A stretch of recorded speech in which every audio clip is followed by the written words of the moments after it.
Olá pessoal, seja bem-vindo ao podcast Catalisadores. Esse que é o nosso espaço para a gente conversar sobre missão, igreja e cultura. E especialmente nesse episódio, nós vamos abordar como a igreja adventista se coloca diante das teologias políticas rivais. A gente vai falar um pouco aqui sobre essa tensão entre ordem e profecia, tá bom? É muito interessante pensar de que a modernidade política inaugurou uma era de ruptura com a transcendência. Você sabe disso. A partir do iluminismo, o Estado deixou de ser apenas um instrumento de proteção de ordem civil e passou a ser visto como um agente histórico de redenção humana, infelizmente. Em vez da igreja como mediadora da graça, o Leviatã moderno passou a se imaginar como mediador da justiça social, da liberdade ou da igualdade. E o que estava em jogo não era apenas uma reorganização institucional, mas uma mudança na fonte da esperança. E aqui é o ponto, tá bom? Então, quando você olha os grandes sistemas políticos modernos, muitos deles funcionavam como gnoses políticas, como a gente já viu aqui nas reflexões de Eric Voegelin, tá? São ideologias que assumem uma função que é uma função religiosa, prometendo a salvação por meios humanos.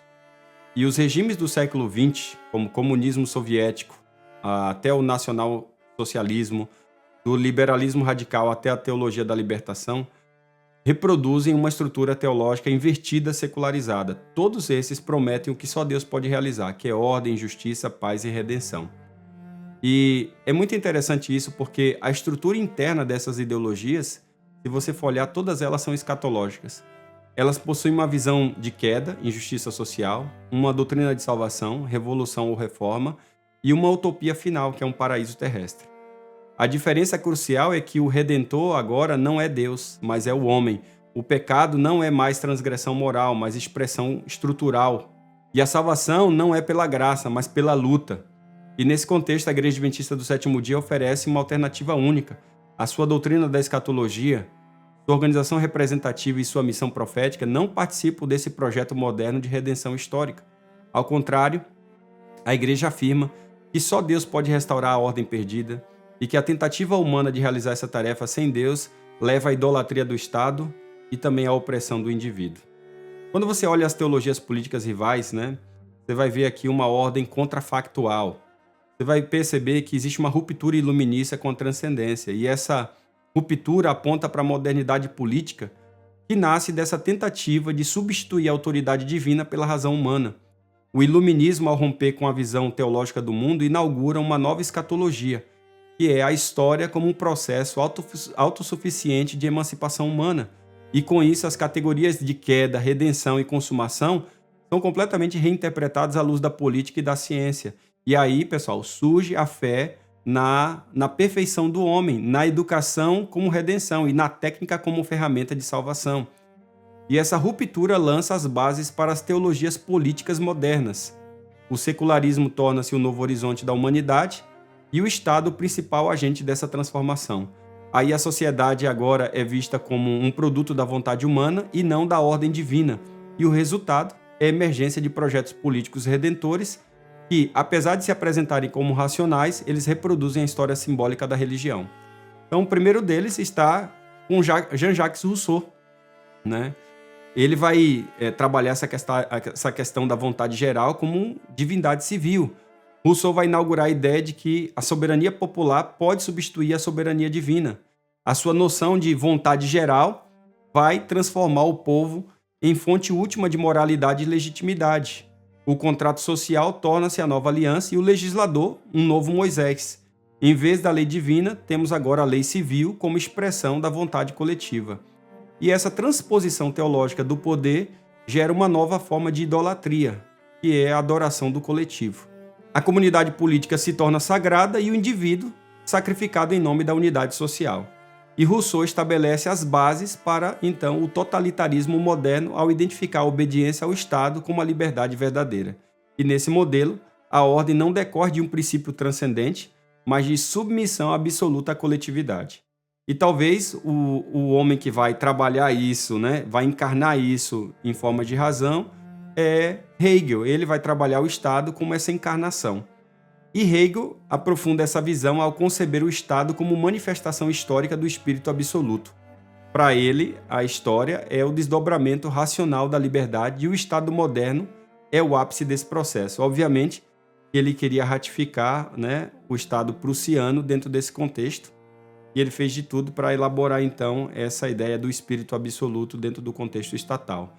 Aí você vai ver que o direito, a moral e a religião, elas convergem na estrutura estatal e passa a ter o status quase divino. E Hegel seculariza, então, a providência, ele transforma o processo histórico em teodiceia. Aí a ordem nesse sistema, ela é imanente à história e ela é encarnada nas instituições. O problema é que essa visão confunde redenção com progresso institucional. Aí o cristianismo é reduzido a impulso ético, é absorvido então pelo Estado. Aí a igreja se torna supérflua, pois o espírito se realiza na política. Aí o outro indivíduo que vai trabalhar os elementos de escatologia, mas uma escatologia sem cruz, é Karl Marx. Ele vai romper com Hegel ao negar a transcendência espiritual do processo histórico. Para ele, a história é movida por lutas materiais e o fim da história é a sociedade sem classes. E Marx retém a estrutura escatológica do cristianismo, né? Ele trabalha a questão de queda, redenção e consumação, mas ele a preenche com o materialismo. A queda aqui é a exploração do proletariado, a redenção é a revolução comunista e a consumação é o comunismo. E aí, nesse sentido, não há pecado, apenas estruturas opressoras, não há cruz, apenas luta, e não há céu, apenas utopia. O paraíso é terrestre e construído pelo homem, a fé cristã é ridicularizada como alienação e a religião é vista como ópio do povo. E essa escatologia sem cruz substitui a graça pela violência, o arrependimento pela revolta e o discipulado pelo ativismo. E aí o marxismo é, assim, uma religião substituta. E como toda religião, exige doutrina, evangelistas, mártires e hereges. E ao tentar instaurar a ordem perfeita pela luta, termina também por instaurar novas formas de opressão e idolatria. O outro elemento é o liberalismo, que é uma autonomia sem direção. O liberalismo moderno também é herdeiro do iluminismo, mas aposta na liberdade individual como princípio da ordem. Em vez de uma comunidade redentora, temos o indivíduo autônomo. Em vez do Estado total, o mercado livre. A ideia de progresso permanece, mas agora ancorada na iniciativa privada, no contrato social e no Estado mínimo. Contudo, o liberalismo também carrega uma teologia implícita, a salvação pelo consumo, a redenção pela liberdade de escolha, e aí você tem o bem-estar como finalidade última. A ordem é vista como resultado espontâneo do livre jogo desses interesses e não como uma dádiva divina. E com o tempo, essa visão produz individualismo, relativismo moral e fragmentação cultural. E na ausência de transcendência, o liberalismo oscila entre a apatia e a anarquia, e a sua promessa de autonomia sem direção enfraquece os vínculos comunitários e espirituais. E a igreja, nesse contexto, ela é pressionada a se tornar prestadora de serviços religiosos, adaptando-se ao mercado da fé. E por fim, principalmente no contexto sul-americano, aí você tem a teologia da libertação, né, com um Cristo revolucionário. A teologia da libertação é uma tentativa de cristianizar o marxismo. Nela, Cristo é reinterpretado como um líder revolucionário e o Evangelho como um manifesto de libertação social. Aí a salvação é a superação da pobreza e o reino de Deus se confunde com a justiça socioeconômica. E essa teologia adota as categorias marxistas de luta de classe, de opressão estrutural e de consciência de classe, mas lhe dá roupagem religiosa. A cruz perde o seu caráter expiatório e se torna um símbolo de resistência política, a graça é substituída por engajamento e a fé por militância. E o resultado, obviamente, é a secularização da igreja e a dissolução da escatologia cristã. E aí a promessa do reino futuro é substituída por utopias revolucionárias. A igreja torna-se como uma ONG, o pastor vira ativista e a missão se transforma em programa de reforma social.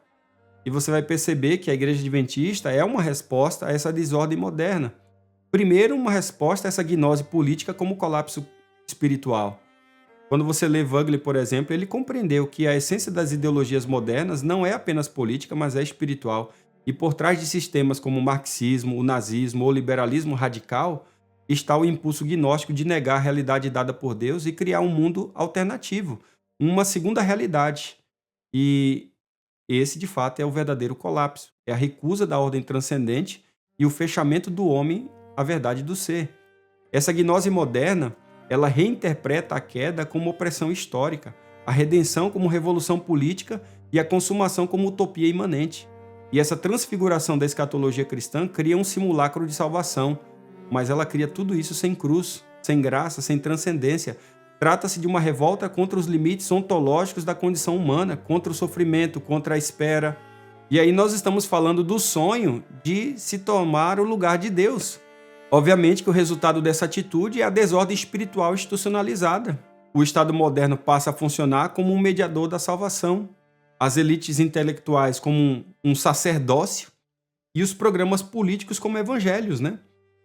E aí a verdade é substituída pela ideologia, a contemplação pela mobilização e o espírito pela técnica. E a única saída, gente, é restaurar a consciência da ordem, aquela escrita na realidade criada e revelada por Deus. A crítica está exatamente em mostrar como o Estado moderno se tornou um substituto funcional da religião, né? O que você vai ver é uma recorrência de uma estrutura teológica que está completamente invertida, onde o poder político assume os atributos divinos, a onipotência legislativa, a onisciência tecnocrática e a onipresença burocrática. A crise do Ocidente não é meramente política ou econômica, ela é teológica, pessoal. O abandono da autoridade das Escrituras, da centralidade da cruz e da ordem moral objetiva produzir um vácuo espiritual que foi preenchido por ideologias de redenção secular. E a consequência é a colonização da linguagem da fé por narrativas revolucionárias, progressistas ou utilitaristas. Infelizmente, muitas vozes, boas vozes, têm capitulado com essas ideias e têm se distanciado do ministério adventista. Infelizmente. E eu posso identificar muitos e muitos que antes eram proclamadores do evangelho e que agora proclamam essas tais teologias políticas rivais. É interessante falar isso porque a verdadeira liberdade não é uma autonomia radical, mas é a conformidade com a verdade. Uma sociedade ordenada precisa de fundamentos metafísicos sólidos, e isso só é possível quando há um reconhecimento de que o homem não é o senhor do ser, mas é servo da ordem criada, que a política, então, deve ser limitada pela moral, e o poder pela lei natural, e a ação social pela caridade cristã. E então você vai perceber que o sentido da ordem na Igreja Adventista ele toma uma dimensão diferente. Ela é uma antítese à gnose moderna, porque ela está fundamentada aqui, ó, pessoal. Essa é a fundamentação de toda a ordem que nós estamos proclamando aqui em todos esses episódios. É a ordem fundamentada na palavra. E diante desse cenário de colapso espiritual e substituição da transcendência pela política, eu acredito que a Igreja Adventista do Sétimo Dia se apresenta como uma alternativa escatológica muito forte. Sua teologia não tenta redimir o mundo por meios humanos, mas proclama que a redenção é obra exclusiva de Deus. A sua estrutura eclesiástica representativa, quando vivida, impede a concentração messiânica de poder. A sua missão não é instaurar um novo sistema, mas é anunciar a vinda de um reino que não é deste mundo, é um reino eterno. A doutrina adventista do juízo investigativo, por exemplo, ela reconecta a história à eternidade. Ela afirma que a justiça verdadeira não será realizada plenamente nesse mundo, mas diante do tribunal de Deus. Essa convicção preserva a Igreja Adventista de utopismos e engajamentos políticos que diluem a sua identidade profética. O Adventismo não nega a ação social, mas ela subordina tudo a essa escatologia e a missão. Além disso, a noção de remanescente fortalece a consciência de distinção espiritual. A Igreja é chamada a ser um povo distinto, não sectário, mas consagrado. Não isolado, mas um povo fiel, e esse chamado inclui a preservação da verdade revelada, o cultivo de práticas espirituais robustas e a rejeição consciente de linguagens ideológicas dominantes. E na prática, isso exige que a Igreja recuse tanto o ativismo revolucionário quanto a acomodação liberal. Deve formar líderes que pensem teologicamente, educadores que cultivem a cosmovisão bíblica, comitês, comissões diretivas que deliberem com oração e fidelidade doutrinária. A ordem adventista é, portanto, pessoal, uma profecia institucional. Ela testemunha que é possível viver no tempo presente com os olhos no reino eterno. E então você vai entender que a organização, missão e prática da ordem escatológica adventista faz todo sentido. Como uma estrutura representativa, ela traz equilíbrio entre autoridade e serviço. A organização da Igreja Adventista é em si mesma uma expressão de ordem escatológica que professa. Ao adotar um modelo representativo de governança, a Igreja busca refletir o princípio bíblico de que a autoridade é sempre exercida com serviço. O modelo não é congregacional nem episcopal, mas uma síntese equilibrada. Há liderança, mas esta é escolhida por delegados. Há decisões globais, mas elas respeitam contextos locais. Esse sistema visa proteger a unidade doutrinária e a integridade organizacional, evitando tanto a centralização absolutista quanto também a fragmentação anárquica. As Assembleias de Associação Geral, por exemplo, com representantes de todo mundo, funciona como expressão visível da comunhão universal do corpo de Cristo. E essa estrutura também serve de barreira à infiltração de ideologias localizadas, pois a diversidade geográfica dilui expressões culturais específicas. É muito importante a gente entender essa missão escatológica, que o nosso chamado é anunciar, não substituir.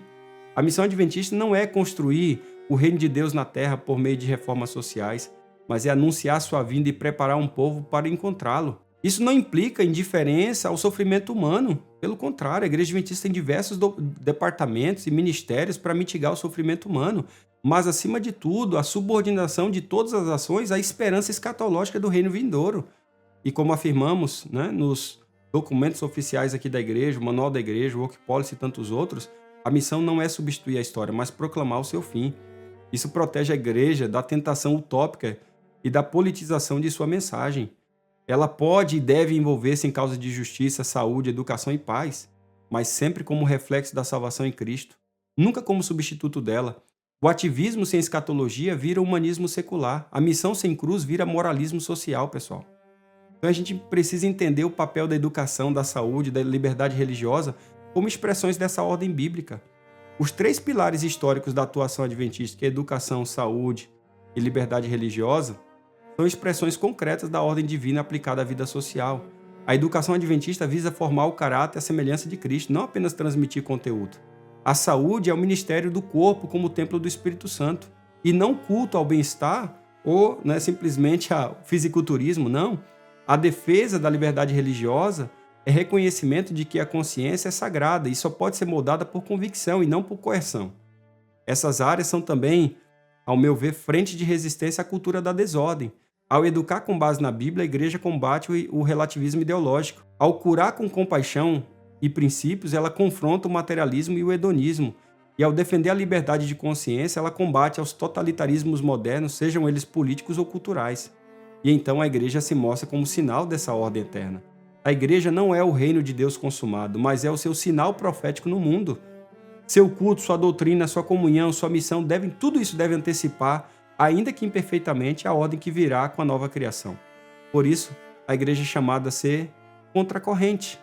Ela é um povo que vive no tempo presente como quem já vive o futuro. E essa identidade exige vigilância constante. A tentação de adaptar-se à cultura pode ser relevante. A tentação de adaptar-se à cultura para ser relevante é real, pessoal, mas ela igualmente é muito perigosa. O que torna a Igreja profética não é a sua capacidade de agradar ao mundo, mas é a sua disposição de obedecer a Deus. E isso inclui confrontar com amor, ensinar com firmeza, administrar com justiça e esperar com fé. Na ordem escatológica adventista, tudo é orientado pelo horizonte da eternidade. A estrutura serve à missão. A missão aponta para a cruz e a cruz conduz ao trono. O que nós estamos falando aqui é sobre a fidelidade, não ao sucesso, a verdade, não a popularidade, a santidade, não a aceitação cultural. Esses são os critérios da ordem que Deus instituiu e que a Igreja proclama. Eu chego ao final desse episódio trabalhando os elementos da ordem de Deus e a fidelidade profética no tempo do fim. Porque nós estamos vivendo esse momento entre a cruz e a revolução. São 2 ordens inconciliáveis, pessoal, tá bom? Isso é tão importante porque diante da crise da ordem instaurada pelas teologias políticas modernas, especialmente a versão gnóstica expressa no marxismo cultural, a Igreja Adventista é desafiada a fazer uma escolha fundamental: alinhar-se às promessas revolucionárias da salvação terrestre ou permanecer fiel à escatologia da cruz. Obviamente que é a segunda, né? Certamente há algumas vozes, como eu tenho falado, que têm capitulado com isso, e o fim é trágico. O marxismo não é apenas uma ideologia política, pessoal, ela é uma escatologia secularizada. Sua proposta substitui a redenção divina pela revolução humana, e a cruz pela luta de classes, e a graça pelo ressentimento, e a esperança eterna por um paraíso terrestre. Por isso ele é, na expressão de Eric Wagner, uma religião política rival. Já a Igreja, por sua vez, confessa outra ordem, não construída, mas revelada, não imposta, mas aguardada, não instaurada pelas massas, mas consumada por Cristo. Entre a cruz e a revolução, entre o Cordeiro e o coletivo, entre Jerusalém celeste e a utopia histórica, o adventismo escatológico afirma: a maior revolução que existe é a fidelidade ao Evangelho. Fidelidade a Cristo. Fidelidade escatológica como resistência. E fidelidade nesse contexto surge também como resistência, tá, pessoal? resistência à sedução da relevância cultural, à infiltração da linguagem ideológica, à tentação do ativismo sem escatologia, é permanecer com os olhos fixos em Jesus, autor e consumador da nossa fé, mesmo quando essas estruturas do mundo clamam por adaptação. E essa fidelidade exige uma espiritualidade robusta, uma formação teológica consistente e uma liderança comprometida com a verdade bíblica. Exige que as nossas escolas formem discípulos, não apenas militantes, como muitas escolas o fazem. Que os nossos púlpitos proclamem o evangelho eterno, não ideologias passageiras. Que as nossas comissões decidam com oração e discernimento, não como critérios técnicos ou, muitas vezes, pressões culturais. Fidelidade profética não é alienação, mas é lucidez, pessoal. Não é reatividade, mas firmeza. É estar no mundo, mas não ser do mundo. É resistir com a armadura de Deus, não com as armas da carne. É testemunhar, mesmo quando isso custa influência, prestígio ou financiamento. É dizer com a convicção dos mártires, importa obedecer a Deus ante aos homens. É dizer Maranata. Essa é a palavra da ordem escatológica. A palavra que encerra a Bíblia, a palavra Maranata, é também a palavra que deve encerrar esse episódio. Diante da desordem moderna e das promessas falidas da redenção secular, a igreja proclama: vem, Senhor Jesus, vem. Essa é a âncora da ordem escatológica adventista. Nós não buscamos um paraíso terrestre, mas a cidade cujo arquiteto e construtor é Deus. A fidelidade da igreja adventista no tempo do fim será medida não por sua aceitação cultural, mas por aqui, pessoal, por sua firmeza à palavra de Deus, né? Sua esperança viva e sua missão profética. A nossa identidade não está na hegemonia cultural, mas no remanescente fiel. Nossa missão não é conquistar o mundo, mas preparar um povo.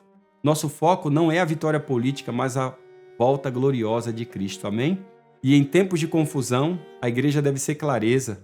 Em tempos de relativismo, deve ser verdade. E em tempos de guerra cultural, deve ser evangelho. A ordem de Deus é eterna. Tá, pessoal? A ordem de Deus é eterna. Nunca se esqueça disso. A sua igreja, mesmo frágil, é esse sinal profético. Maranata, pessoal. Esta é a nossa esperança. Essa é a nossa resistência. Essa é a nossa ordem. É isso que arde o nosso coração. É a esperança do breve retorno de Jesus, agindo como sinal hoje desse dia glorioso. Bem, te vejo no próximo episódio. Tenho certeza que vai ser uma bênção. Um grande abraço e até lá.